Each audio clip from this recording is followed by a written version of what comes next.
मिथिला जय मैथिली केहन छी अहाँ सब गोटा।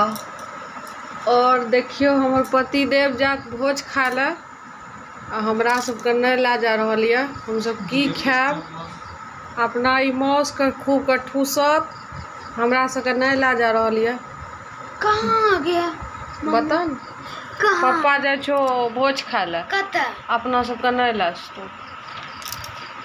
ना ला जेते त हमहू कहते मना आते गौतम मिश्रा। तू की कह देबी?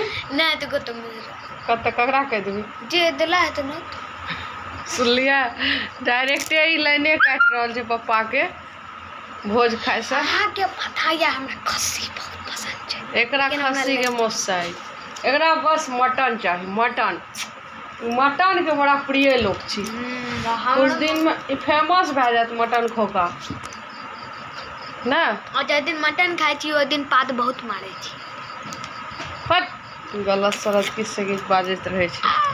तो मम्मी के हमरो ला चलू ना। पापा से ले चलिए ना वो आप भी हमरो ला चलू ना। भोज मटन हमरो ला चलू ना भोज खाय ले। बंद करू मोबाइल। हमरो ला चलू ना भोज खाय ले। हमहू जेबो मैं आइ त पप्पा के सब बच्चा के साय देलबे। हमहू जेबो। ए देखियो पागल बना त हमरा लाइन जा रहल छै तोरा सब की लगता? भोज में